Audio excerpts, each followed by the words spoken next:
Las lenguas indígenas en México han sobrevivido a procesos avasallantes que no quedaron solo en los efectos de la conquista y la colonización. Lo más extraordinario es que de 1980 en adelante se documenta producción de literatura y poesía en lenguas indígenas. Esta es la gran novedad que debemos destacar en pleno siglo XXI con el universo de textos e información que se produce en los medios de comunicación, internet y las redes sociales. De ese tamaño es la aportación de Insurrección de las Palabras, la más reciente publicación de Hermann Bellinghausen, poeta, escritor y cronista, con quien hoy platicaremos en Cuenta Conmigo. Además tendremos también los comentarios de nuestros amigos para Novedad de la Patria. Las palabras que construyen este libro son insurrectas, no resucitadas. En lenguas ancestrales, la poesía aquí reunida es nueva. Una parte significativa escrita ya en el siglo XXI, otra a finales del siglo XX y solo en pocos casos antes de 1980. Algo tan emocionante como el surgimiento de una nueva literatura en México. Así describe Hermann Bellinghausen su más reciente publicación que reúne textos de poetas contemporáneos en lenguas mexicanas, Insurrección de las Palabras. Nuestro autor es de las figuras más importantes en el estudio del México indígena, además de articulista y reportero de La Jornada desde su fundación en 1984. Cubrió de 1994 a 2014 en Chiapas la insurrección de los pueblos mayas y zoques de la selva y las montañas, entre muchas otras actividades periodísticas y literarias. Germán, una de las cosas que llama la atención de esta recopilación que hiciste, La Insurrección de las Palabras, es cómo han sobrevivido las lenguas indígenas. O sea, después del avasallamiento que hemos visto de muchas maneras, pues siguen no solo sobreviviendo para comunicarse en la vida cotidiana, sino para escribir poesía, hacer poemas. Bueno, el hecho de que se escriban es absolutamente nuevo. Además, digamos, la mayor parte de las lenguas originarias mexicanas fueron ágrafas desde hace, algunas tienen más de 1000 años de existir, son más antiguas que el castellano, pero nunca se escribieron. Nunca necesitaron o nunca llegaron al punto de ser escritas, porque lo que conocemos de códices y eso son solo algunas de las culturas anteriores a la conquista española. Y esto cambia radicalmente en México porque se conjuntan dos cosas. Una, lo que tú dices, sobreviven las lenguas por una especie de milagro, si se quiere, y por el otro lado, por el estudio de los lingüistas y la nueva tecnología que permitieron las computadoras. Porque eso permite que las lenguas que incluso no se correspondían con el alfabeto castellano, pudieron llegar a ser escritas y ahora están en un proceso, el libro todavía en eso es muy contradictorio, de realmente cómo se pueden escribir para que los lectores de esa lengua lo entiendan. Porque muchas de las lenguas, sobre todo las más difíciles de escribir, como son las del tronco mixteco, o el mije o el chol, que los sonidos de sus lenguas son muy diferentes de los de las letras del castellano. Las lenguas que se han escrito en México, digamos, yo creo que sin interrupción o casi, después de que llegaron los españoles, fueron las lenguas que eran dominantes entonces, que eran el maya, el zapoteco y el náhuatl, que tenían en común, sobre todo el náhuatl, que es el que más se ha escrito, que funcionaba muy bien con el alfabeto castellano y con los sonidos castellanos. Entonces, en realidad no necesita signos lingüísticos para escribirse el náhuatl. En cambio, hay otros que les cuesta mucho más trabajo. Entonces, este libro, por ejemplo, es bilingüe casi todo el libro, pero es pensando que la gente por lo menos se dé idea de cómo se ve y cómo puede sonar esa lengua. Ahora, este libro no es una cosa que venga de lejos. En este momento en la historia del mundo, no sé en cuántos lugares estén haciendo una literatura, pero en México están haciendo una literatura, o como digo aquí, un haz de literaturas. Y la siguen haciendo. Pero empezaron a escribirse apenas hace 20, 30, máximo 40 años. Y podrían haberse escrito también por la sonoridad. Podrían haberse perdido. Un personaje central en toda esta experiencia es María Sabina. María Sabina es esta famosa chamana que siempre vivía en la miseria, vivía en Huautla, en las afueras de Huautla. La descubre Gordon Wasson en los 50, que es un micólogo rico, viene, luego va con Benítez, hacen el famoso reportaje de La savia de los hongos, y ella dice sus cantos y los graban. Y luego los traducen no sé cómo, pero nunca los traducen directo al español, siempre están traducidos al inglés, como pasó con los huicholes, que estaban traducidos al alemán. Fíjate. Y luego para leerlo nosotros los leíamos traducidos del inglés. Y además, quién sabe quién había traducido del mazateco al inglés. Claro. Y que cuando llega Álvaro Estrada, que era un muchacho nacido en Huautla, y él creció allá, tiene un libro muy divertido que se llama Huautla en tiempos de los hippies, porque le gustaban las gringas y todo en el momento de los hongos. Pero él entrevistó a María Sabina le contó su vida y en mazateco, y luego él tradujo los cantos de María Sabina directamente al español. Entonces de pronto nos dimos cuenta de que ahí había una poeta. Poeta en el sentido de que creaba conceptos, creaba palabras. Imágenes. Y eso yo creo que estaba pasando en otros pueblos. Tal vez los mazatecos tengan una particular inspiración, digamos. Pero de pronto empiezan a escribirse y algo les pica a los jóvenes de distintos pueblos. Pero la poesía de pronto se generaliza como una forma de expresión nueva, que además con el tiempo empieza a ser mayor la participación de las mujeres, cosa que tratándose de los pueblos indígenas es revolucionario. Totalmente. Porque ¿Y cuáles son los temas, por ejemplo, de las mujeres o los que más manejan? Bueno, es que ha comparado con los cambiado, hombres? porque es que ha habido un cambio muy rápido. Empezaron con los temas más o menos convencionales, los mitos, las tradiciones, las cosas. Y de pronto empezaron a la vida cotidiana, lo que comen, lo que hacen. Y de pronto, por ejemplo, hay mujeres que a mí me sorprende lo erótico de su poesía. ¿Mujeres indígenas? Las mujeres creo que son las que escriben poesía más erótica. Wow. Y hay una poeta que está incluida en el libro que se llama Enriqueta Lunes, ahora es bastante conocida, que es una muchacha joven y que conociendo cómo son los huicholes y leyéndola a ella, la forma en que se expresa de su cuerpo y de las relaciones y todo, uno piensa, estos pueblos se transformaron. O sea, aquí hay una revolución de las mujeres, que hay una mujer dispuesta a hablar así en ese pueblo tan centrado. Y tan cerrado en muchos sentidos, ¿no? Y también es que creo que esta poesía es un paso a la modernidad nuevo de estos pueblos que además se tiende a pensar que no son modernos. En México hay 60 y tantas lenguas, no hay acuerdo. Y esto sin contar los dialectos, porque siempre se dice que son dialectos indígenas, esa es una tontería.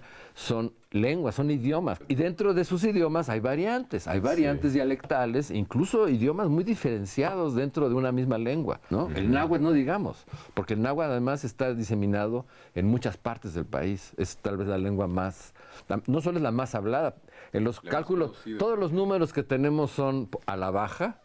Es decir, hay un genocidio estadístico permanente en relación a los pueblos indígenas, sistemático, pero se calcula que por lo menos 1,5 millones de personas hablan náhuatl en este momento en México. Yo creo que puede ser un poco más, y además es una de las lenguas que gente está aprendiendo, porque también está el proceso de aprender las lenguas. Se me ocurre 2 casos en el siglo XX que equivaldrían de alguna manera. Son un poco extraños. Uno es el País Vasco, donde era una lengua condenada, era lengua de campesinos, prohibida sobre todo después del franquismo, durante el franquismo. Y ahora ya los niños nacen hablando. Hasta series de televisión tienen. Y hay literatura. No, dices, de pronto hay escritores que están escribiendo en la lengua euskera. O sea, es una lengua que resucitaron. El otro caso, que es más conocido tal vez, es Israel. En Israel resucitaron una lengua que era una lengua de religión, una lengua muerta. Y de pronto hay literatura, hay leyes, hay periódicos, hay un país que habla ese idioma. Entonces, esos son casos que se equivalen a lo que está pasando en México. Lo que pasa es que en México no es una cuestión nacional, sino es una cuestión de los pueblos y que no está desafiando a la nación. Y esto nos lleva a un hito que creo que es importante para lo de la escritura como para todo lo que tiene que ver con los pueblos indígenas, que es los 2 tiempos del despertar indígena que se da, sobre todo en la década de los 90, que uno es la contra-celebración del 92, el 5º centenario, y los pueblos indígenas de alguna manera lo usan como una reacción contra esa ocupación. De pronto de 500 años hacen la antifiesta y eso moviliza en lugares muy diferentes. En Ecuador de pronto hay un despertar indígena grandísimo. En México también, igual de grande. Lo que pasa es que en México es un país tan poblado que los indígenas representan a lo más el 20-25% de la población. Y luego 2 años después viene el famoso levantamiento zapatista, que tiene un efecto múltiple. En los diálogos de San Andrés para el gobierno fue una gran sorpresa llegar y no negoció con los zapatistas, sino con los pueblos indígenas. Bueno, ¿y cómo empezaste a armar el libro? ¿Por qué surge el libro? Nosotros empezamos a hacer hojarasca en 1989, van a ser 30 años. Era una revista que originalmente venía del INI, del Instituto Nacional Indigenista, pero en ese momento la privatizaron, digamos, o la descentralizaron. Es justo cuando comienza la administración de Arturo Barman. Lo sueltan y yo trabajaba en esa época en Nexos y lo ofrecen, hacemos un equipo independiente para hacer esa revista. Y empezamos a entrar, a intentar hacer reportaje, a buscar voces que salieran de las propias comunidades, que era muy inusual. Si uno ve la revista en el tiempo que la hizo Rulfo o sus herederos dentro del INI, no hay autores indígenas, es más bien una revista de antropólogos. O sea, es una revista de antropólogos y de la institución y no sé qué, porque no existían. Claro, existían algunos, se sabía de que había poetas zapotecos, por ejemplo, porque hay una tradición del pueblo zapoteco en particular, sobre todo ismeño, de ser trovadores y ser poetas, y ya para entonces ya había circulado la influencia de Francisco Toledo y de Víctor de la Cruz. Recuerdo que al principio, cuando empecé a hacer esta revista, dos gentes se extrañaron, me dijeron, ¿por qué haces una revista de indios? Así como Teresa del Conde me dijo, vamos a hacer una revista de arte contemporáneo y de algo así, y Carlos Monsiváis también me dijo, ¿y por qué una revista así? Cuando vino el levantamiento zapatista y todo cambió y toda la vida. Tenía sentido. Carlos Monsiváis me dijo, te quiero pedir una disculpa, me equivoqué. O sea, ustedes iban por el camino correcto. Nosotros no lo sabíamos, lo estamos haciendo por no sé por qué. Pero todo este tiempo, incluso llega el momento del levantamiento zapatista que ya nos toma pues como posicionados en el asunto. Por eso para mí tampoco fue tan difícil convertirme en enviado en Chiapas, porque yo ya conocía Chiapas, yo había visto venir, no sabía lo que había sucedido, no sabía quiénes eran, pero se vio venir desde los meses anteriores que había algo que iba a pasar. Yo había estado en Chiapas meses antes haciendo cosas para hojarasca. Entonces, cuando viene el levantamiento, pues estábamos preparados para cubrirlo. Hicimos un número de los mejores que hemos hecho, contándole a todo el mundo qué era Chiapas, qué estaba pasando. Escribía García de León y escribía mucha gente, Víctor Toledo. Pero seguimos, en todo esto todavía no existían los escritores indígenas. Hay otro cambio ahora con el nuevo gobierno en donde se vuelve otra vez la mirada a los indígenas. Sí, vamos a llegar hasta allá, falta mucho. Pero bueno, la cosa es que entonces pasan estos años, fines de los 90, donde los pueblos indígenas empiezan realmente a hablar y a manifestarse, y pasan cosas, y el Congreso Nacional Indígena, y surgen los movimientos, o resurgen los movimientos en Guerrero, y Oaxaca, no sé qué, y hay una constitución. Empiezan a pasar cosas y hay una discusión. Y de pronto, sin darnos mucho cuenta, empiezan a llegarnos poemas.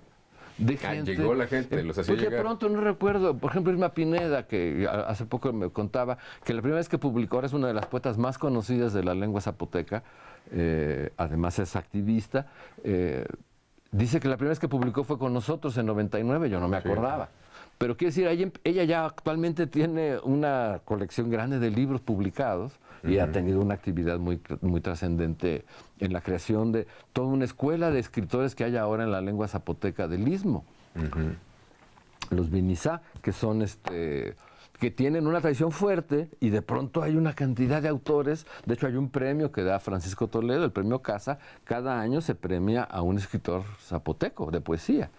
Pero entonces de pronto nos empezamos a dar cuenta que empezó a haber más y más, y claro, tuvimos la curiosidad, yo en particular, porque pues soy lector de poesía, que me interesó encontrar qué estaba pasando, y cada vez empecé a encontrar más, y sobre todo yo viví en Chiapas, y en Chiapas hubo un fenómeno inusitado, donde de no escribir, no había escritores de lenguas indígenas en Chiapas, no existía eso.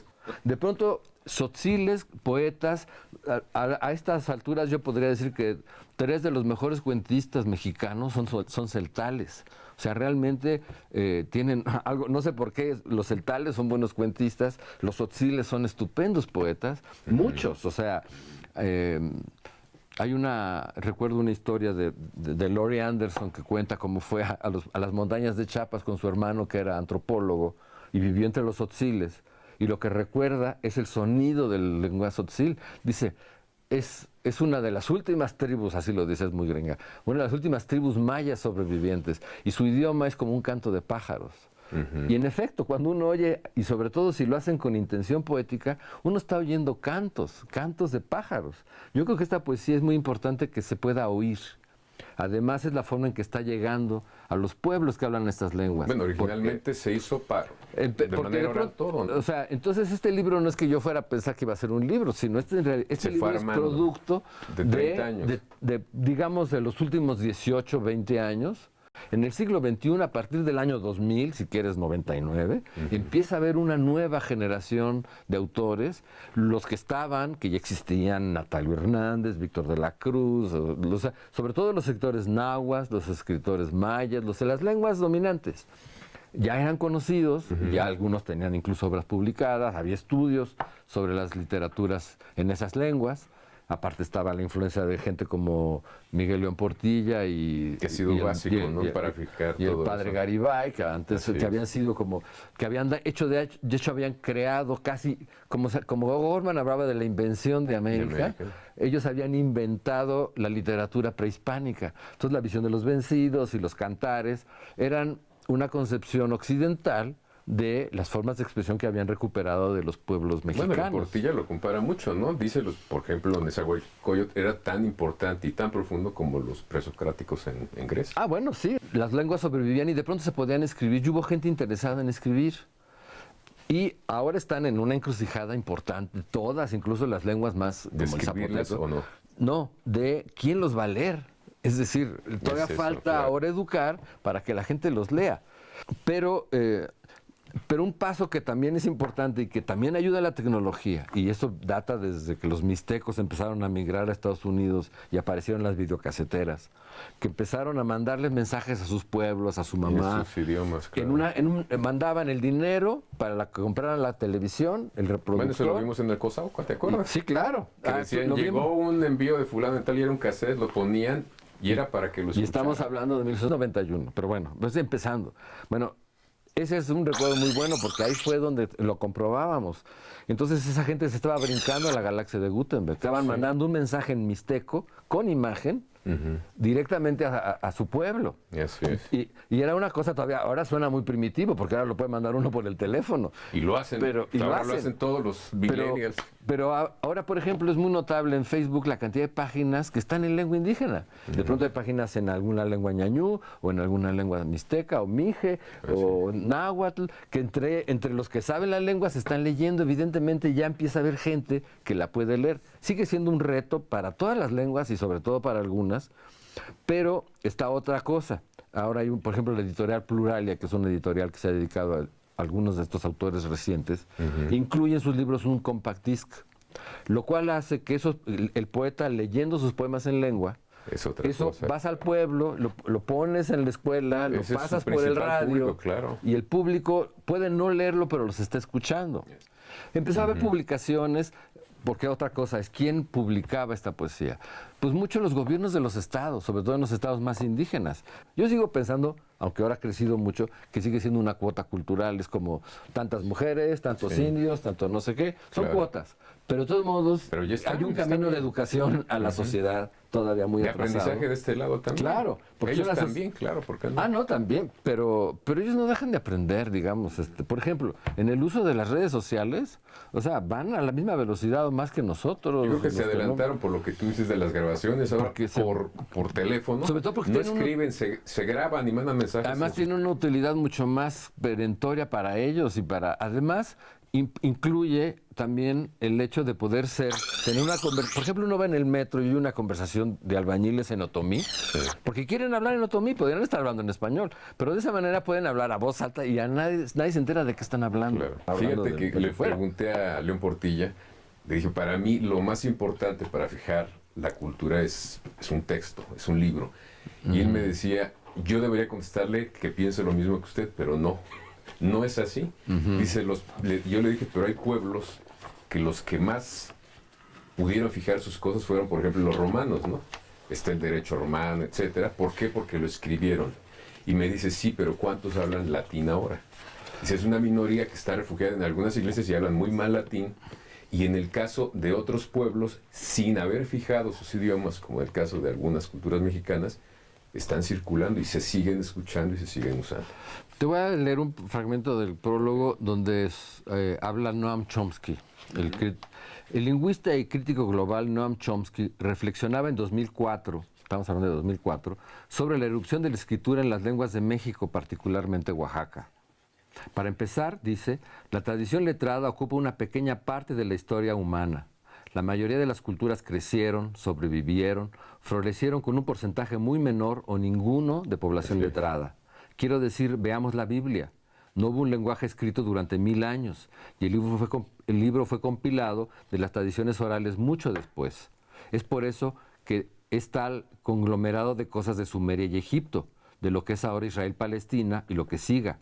Las tradiciones orales son extremadamente ricas, se preservan de generación en generación. Yo creo que una de las cosas más llamativas cuando uno lee el conjunto de este libro es la cantidad de cosas importantes que están diciendo estos autores. Que no habíamos escuchado muchas de ellas, cuando ¿no? uno lee a la poesía dominante en México, que es bastante correcta, hay muchos poetas, hay una profusión de poetas notable, pero aquí están hablando de cosas mucho más urgentes del México que hemos vivido en los últimos años. O sea, porque van desde las cosas más tradicionales de la vida en el pueblo, o determinada tradición, la comida, o no sé qué, o las relaciones incluso carnales, de manera muy explícita, muy interesante. Pero también hablan de la realidad del narcotráfico, de los secuestros, de una manera que no está hablando la poesía dominante mexicana. Entonces yo creo que esta poesía es mucho más urgente y más importante de lo que se piensa. Y se ha ido haciendo sobre la marcha, porque nos pasó que cada vez tuvimos más materiales escritos en las distintas lenguas. Claro, ya empezamos a buscar de manera más dirigida, porque ya vimos que justo era algo que esperábamos que sucediera hace 30 años y no estaba, que eran las voces. Ahora no solo están los poetas, ahora en los últimos tiempos Hojarasca está publicando un montón de articulistas que vienen desde los mismos pueblos y hablan desde allá, el problema del Tren Maya, el problema desde los mismos de Tehuantepec. O sea, no es que va un antropólogo o un activista buena onda o un periodista a visitarlos, sino son directamente ellos, que muchos de ellos ya tienen formación académica. O sea, ya hay una situación o sea, yo creo que hay un reencantamiento de lo indígena en México que va a pasar por el lugar común, la manipulación y todo. Pero este libro de alguna manera es como un corte de caja de un momento en el que hay un surgimiento de un despertar cultural, político, emocional, lingüístico, territorial, porque otro gran tema de los pueblos indígenas es la defensa del territorio, el hecho de que tienen territorio, y la lengua es un territorio. Es otra patria. Ahora, ¿por qué han sobrevivido estos pueblos 500 años de aplastamiento y no sé qué? Yo creo que hay una clave. ¿Por qué han sobrevivido sus lenguas?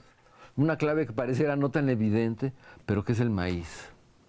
O sea, el maíz en México es una cosa distinta de lo que es en el mundo.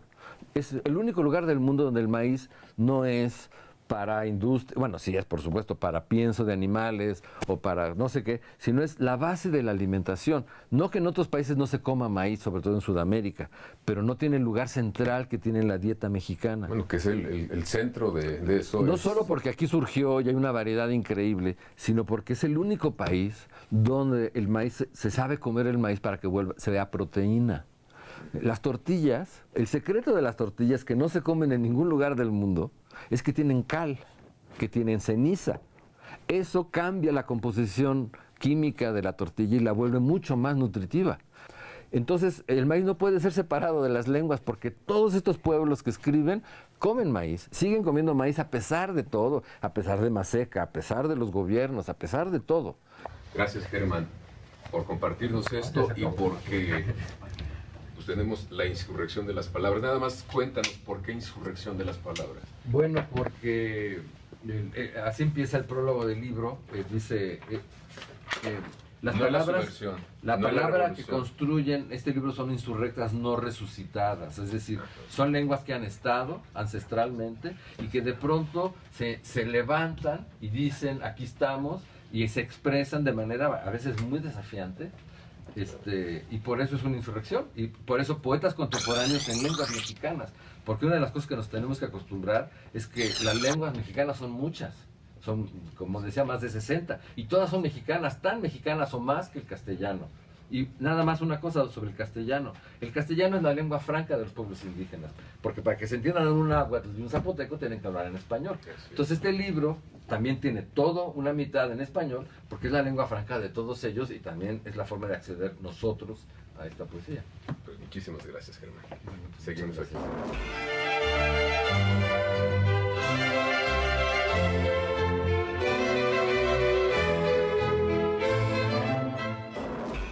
Y ahora los invito a que escuchemos La novedad de la patria. Hola Javier, buenas noches. Hoy les vengo a presentar Voz en Off de Raúl Alberto Carcaño Loesa. Voz en Off bien puede ser la conciencia o el pensamiento del poeta. Voz lírica que sugiere desde lo más profundo, donde el recurso estético impregna la poética de intimidad. Raúl concatena las palabras, desbordando en sentimientos, transformando la realidad en imágenes y las emociones en vibrantes sensaciones. Voz en Off está compuesto de 3 apartados. Una es Lágrimas de poeta, donde se aborda el amor, Llámame y ve, donde se aborda la diversidad sexual, y Luna espumosa, donde se aborda la migración. 3 temáticas que, si bien son distintas, todas confluyen en la condición humana. Yo les invito a leer Voz en Off de Raúl Alberto Carcaño Loesa, una voz emergente en el estado de Yucatán. Llegamos al final de Cuenta Conmigo, les agradecemos su atención, los esperamos todos los jueves a las 8 de la noche y recuerden, también recuerden, que para leer no se necesitan muchas cosas, un buen libro a la mano, nuestra mente abierta y el espacio que prefieren.